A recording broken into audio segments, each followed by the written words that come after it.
All right, good evening, folks. How's it going out there? Welcome back here to a Sunday night. Yes, hope everyone had a good weekend. I know Monday, right around the corner, first thing in the morning, but that's okay. All right, 11/9/2025 is the date, 10:04 p.m. California time. Latest activity still shows some movement out here across the West Coast with a 1.4 earthquake coming in to the area. Looks like around the San Andreas Fault. I am noticing some major increase in movement out here about the Bay Area southward. Even some adjustment there on the San Andreas Fault. That earthquake right here looks like it's very close to the southern end of the San Andreas Fault, along with the Parkfield section of the San Andreas Fault. We got to watch that because and I'm sure you guys know, you watch my videos enough. The Parkfield section normally has these earthquakes of 6.0 or higher every 20 to 22 years, and the last one was back in 2004. So we're coming up on that time frame of where we'll see another 6-pointer. But the concerning factor here that a lot of people are considering is that the next 6-pointer could possibly trigger the rest of the San Andreas Fault, the southern branch here. So I'm watching this earthquake right here. It's very close there to the locked area of the southern branch. We've seen a number of earthquakes out here on the Parkfield section, most of it up north along the creeping section. But the way things are moving out here this evening and throughout the day today, we got to be prepared for worst case scenario. There's that movement up here in the San Ramon area. Man, let's see how many earthquakes we got here. I guess we probably, excluding these two off to the side there near Livermore, we got 40 earthquakes. Hello. That's a decent amount of earthquake activity with, if you want to call the 3.8 a main quake, okay. But the way the sequence of events are happening there minutes after each other just tells me here that these could be very well foreshocks. The strain out here is quite high. We've seen the 2 3-pointers there in the beginning. There's another 3-pointer. Quite a few 1s and 2s. A couple more 3s there in the morning time. The last 3-pointer looks like it's going to be there about 11:50 or so, and our last earthquake just a couple hours ago or so in this area. So things are still, kind of on edge out here. This Calaveras Fault, and that's pretty close where it's at. I don't think it's on the Pleasanton Fault. It's very close, if not on the Calaveras Fault, or maybe in between the two. You guys see that? There's Pleasanton Fault here, Hayward Fault. It looks really close here in between the two. Either way, this is a major area where we can see some large earthquake activity, and there is some concern that the Calaveras and the Hayward Fault may be connected there towards the southern end here where they kind of meet down here, right? They believe this is all connected, which would result in a bigger earthquake if these were to decide to go all at once. The Calaveras Fault can see some large earthquake activity. It's had recent earthquake activity back in, when was it, 1984? Yeah, 1984. Right there was a 6.2, 1911 a 6.5. And these were around the Morgan Hill area.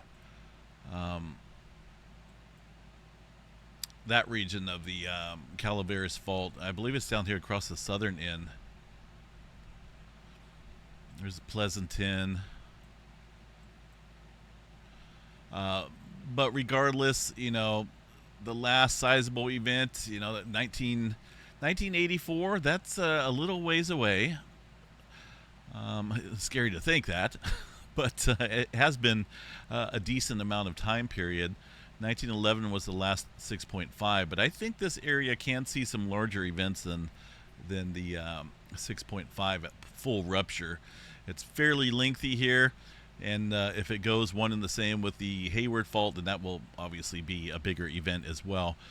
But looking out here, you can see where the adjustment is trying to take place out here. The Bay Area southward, we do have some movement down here across Southern California as well. A couple earthquakes just off the southern branch of the San Andreas Fault, the locked area. See a number of earthquakes out there, and a little cluster down south here. Near the Octillo Wells region, very small microquake activity down there, but man, we got to be on guard out here. There's one earthquake, Johnsville, way up there, pretty shallow earthquake. Don't see too much earthquake activity up there. when you start noticing these weird signs or weird earthquakes across these faults that have been pretty quiet, then that means everything's pretty well locked out here. Well, there's many areas that are well locked. So there's a 2.5 map and above. It looks like we did have a 2.8 further down south during the mix of all this earthquake activity. So the strain out here is just not on this region. There's always strain accumulating on a number of these faults, but pressure is building up out here when you see earthquake activity away from where we're looking at that swarm. Another one up here on the the creeping section of the San Andreas Fault. Just be on guard here, folks. We could be looking at some bigger activity here soon. 40 earthquakes, you know, with really, I mean, a 3.8. So far, that's the largest quake, but I don't know. I think there's something else brewing out here. The way the Pacific Plate here is bouncing back and forth between California, big time swarms out there in Japan. There's a couple events that I can compare this to. When that 9-pointer struck 9.1 back in 2011 in Japan, we are seeing a similar event, and then that bigger event happened 2000. This year, back in July, before the 8.8 struck, we had a bunch of activity showing up here across the Cascadia, and some down there across California as well. No big earthquake activity, but you could tell it was increasing. And then that 8.8 struck, and it temporarily relieved some strain out here. There was another event, 2021, when things were bouncing back and forth similar to this, where we had an 8.1 up here across the Aleutian Trench. Kind of the middle point here of all the stress and strain. Kind of like to call it teeter-totter effect. Things have not died down since this morning. If anything, they have picked up broad scale across this area. We're up to, it's hard to believe though, but 30 earthquakes in the last 24 hours, the largest being a 6.8, 6.4. Of course, remember yesterday, and we're past that 24-hour threshold, we were seeing a swarm of 5s. You know, I think I called this right last night when I said watch for some larger activity. It wasn't about an hour and a half later after my update when we had that big 6.8. The 5s are in here in the yellow. Let's go back previous to that. There's a 6.4. So look at all, from about here, 4.6, 5s. Look at all those multiple 5 magnitudes. Bunch of 4s in there. Though that was obviously some foreshock. I seen it, I called it, and sure enough, that's exactly what happened. I'm not convinced yet that this is completely over. The way things are building up north and south, there's a lot of activity all around Japan, with a bunch of newer movement out here, kind of encircling the Philippines region down here.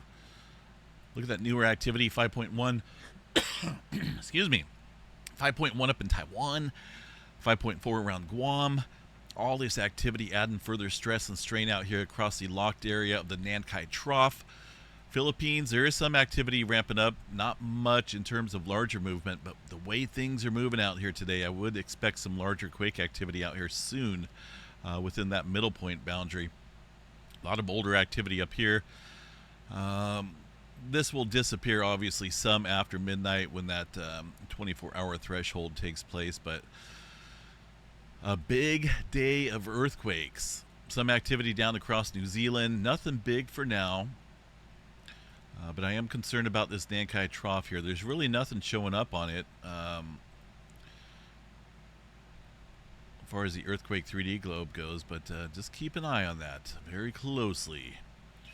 All right, let's go back here to the West Coast. I know I kind of jumped over that, but it's important to watch what's going on out here along the West Coast while things are ramping up out there across this area of the Pacific Plate as well. Kind of gives you a good clue on how tight everything is out here and the stress and strain. A big earthquake out here, I think, is brewing across either side. Up into the northern California area, had a couple earthquakes up here around the Cascadia. This one's somewhat deep underneath this area. The last one, well, excuse me, the largest one, that was 8 miles deep for a 2.7 this morning, about the time when everything was stirring up here across the Bay Area. Well, that was, the Bay Area was this morning around, in the morning. This activity was stirred up about the time Japan was going. Let's check out the slow slip events here tonight, see what we got. Oh, we're picking up. We're elevated down here across the southern end once again. Strain quite high out there, allowing for that Juan de Fuca plate. Not going to create a new name there. Juan de Fuca plate to further subduct underneath this area of the North American plate. Those tremors are not relieving strain. They're not releasing stress. That's a sign that the plate is further subducting underneath the area, resulting in further strain in the locked area where things bend over, kind of in a way. I mean, you would have to look at the cutout here of the Cascadia subduction zone.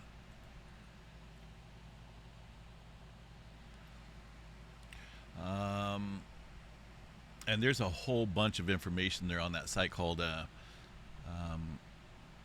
Surviving Cascadia.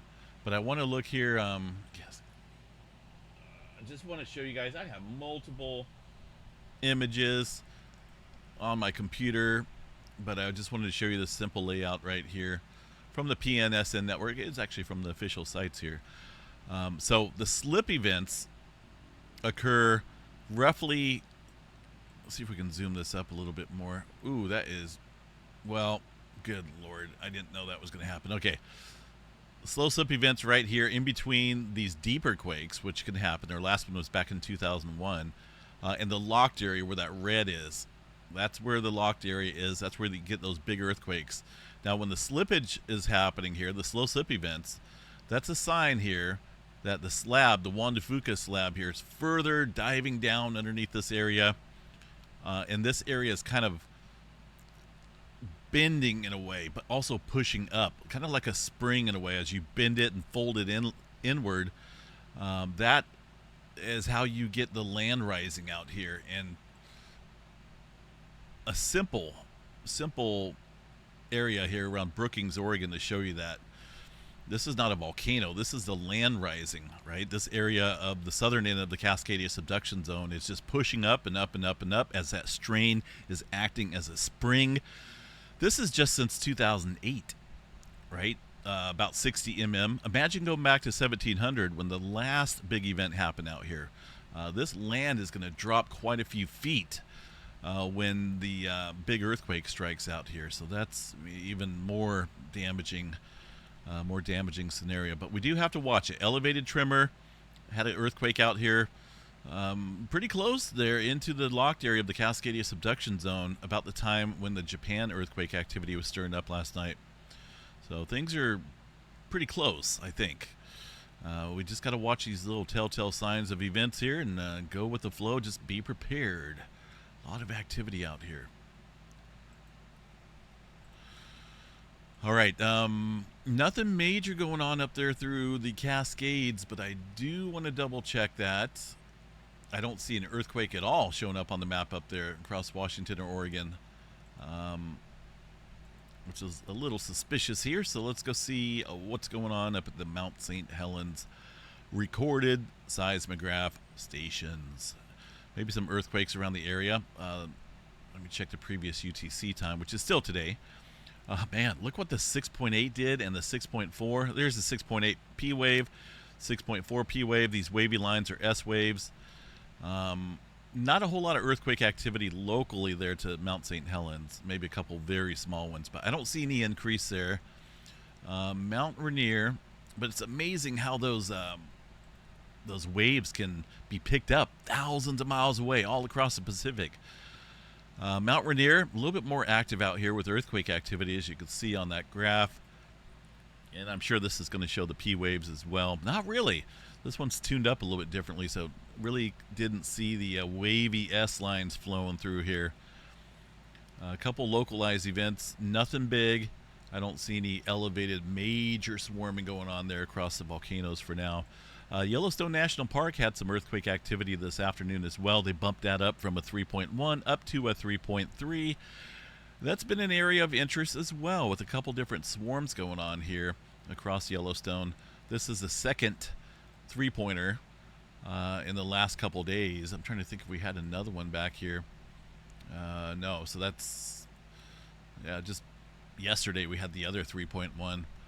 We're going to double check the Yellowstone seismograph stations here.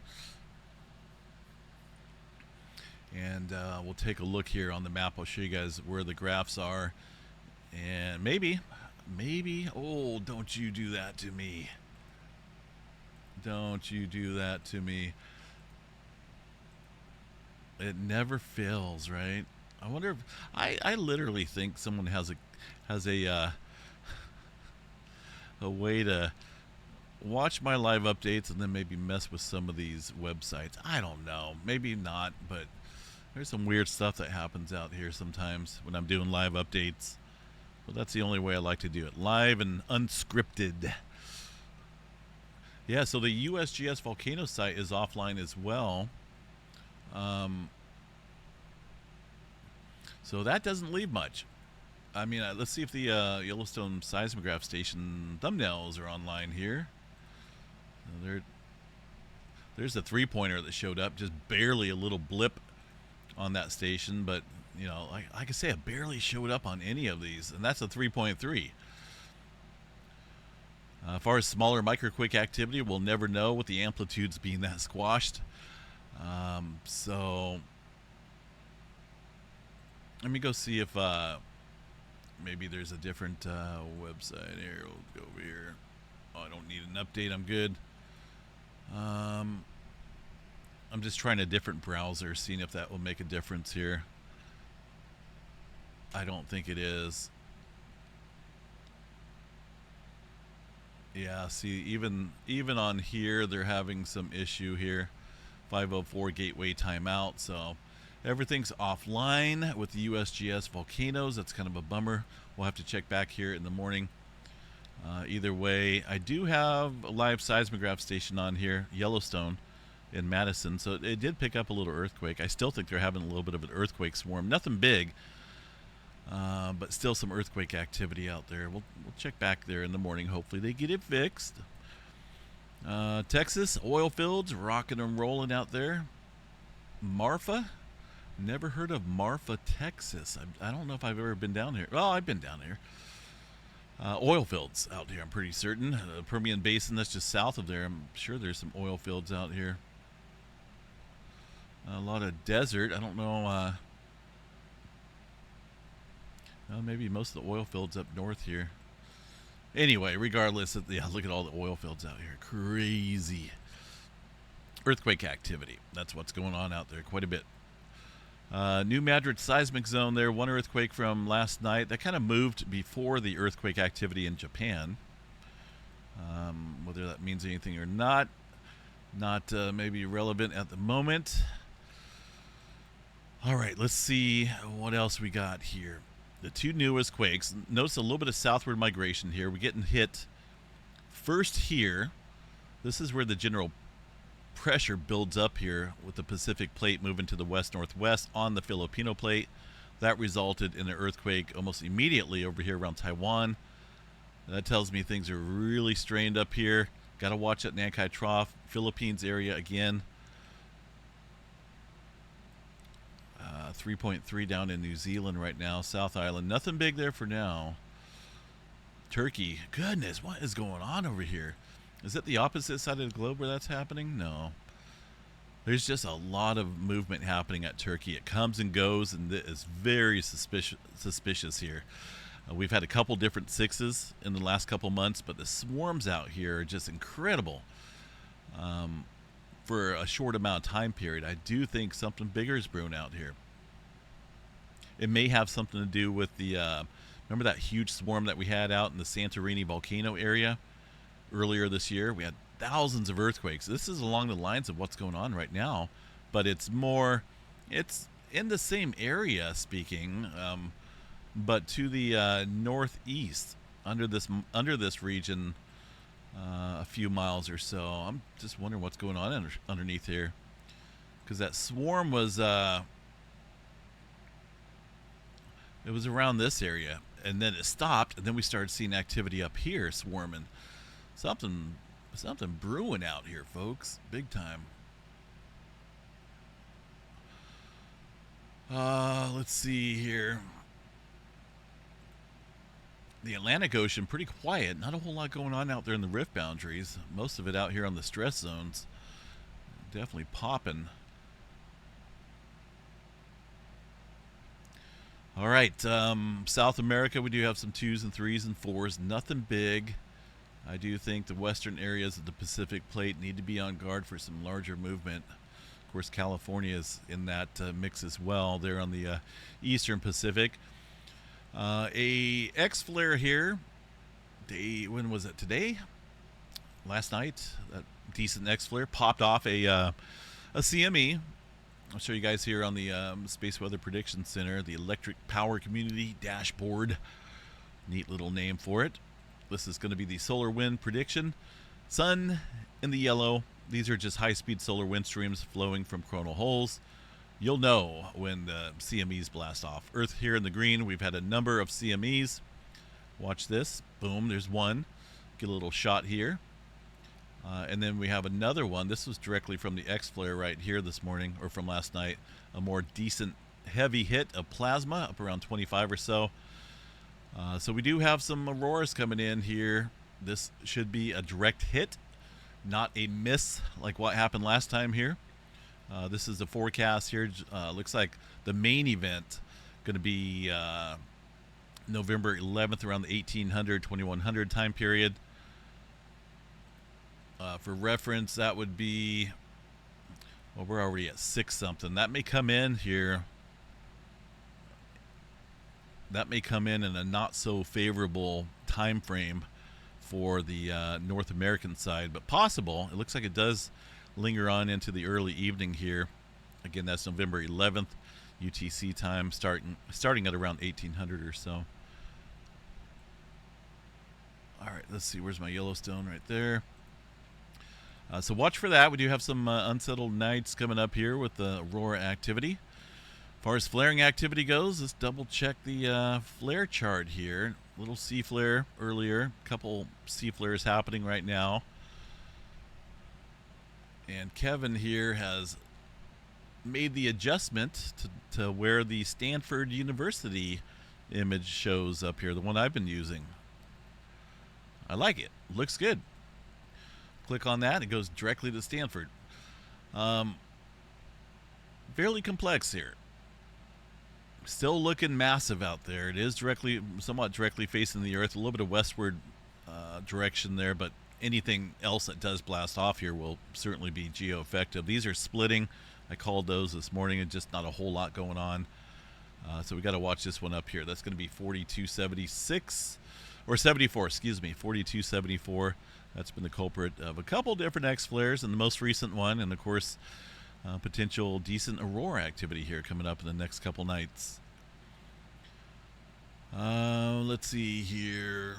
No major coronal holes. It looks like a little one up here, but all right. Storm Prediction Center. No major severe weather there in the forecast for now. We do have.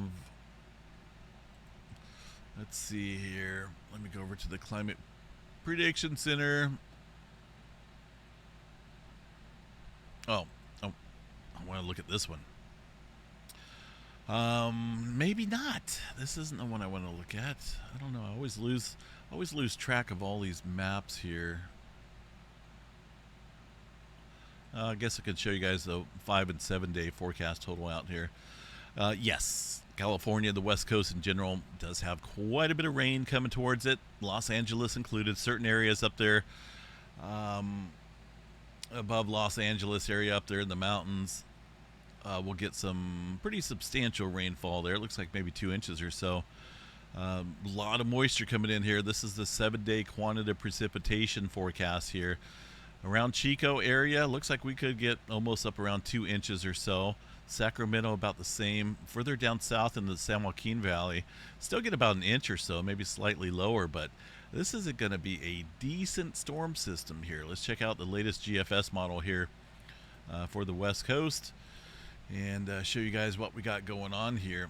It begins late Wednesday into Thursday. That's pretty impressive rainfall amounts there. That's for the rainfall rates coming in. It's going to be a kind of a quick shot, but decent and heavy.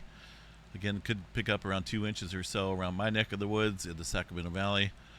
Main area of low pressure is going to be up there off Washington coast, so a lot of wind up there as well. But Southern California getting in on some moisture. And then another shot behind that for Northern California. Oh, that's a super massive low pressure system. Look at that. It looks like a giant hurricane. That's a big one. Again, further up north, but that will bring in precipitation here to the west coast. Wow. Almost lost my breath on that one. That's a nice looking low pressure system. Aimed at the Bay Area, but Southern California going to get some decent precipitation totals there. I'm liking the looks of this, folks. When I get rain like this, it makes me a very happy guy. When it's 110 all summer, I think we deserve stuff like this. We need some rain. Rainfall totals here, wow, maybe 5-6 inches here after all said and done. This goes to November 26th, though, for the Sacramento Valley. Higher, of course, along the coastline. So we do have rain coming out here. In the meantime, folks, stay safe. I do think something bigger is brewing out here. I do think either California is going to see some larger activity. That swarm out there, it looks like it's very close here to the Calaveras fault. I don't think it's on the Pleasanton fault.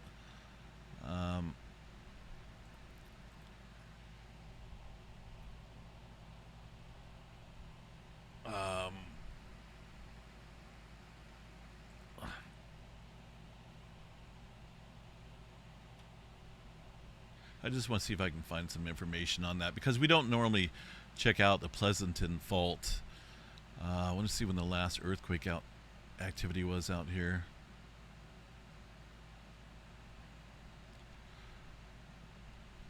Interesting. There's not a whole lot of activity on here. You guys see that? Normally you'll see something on here, but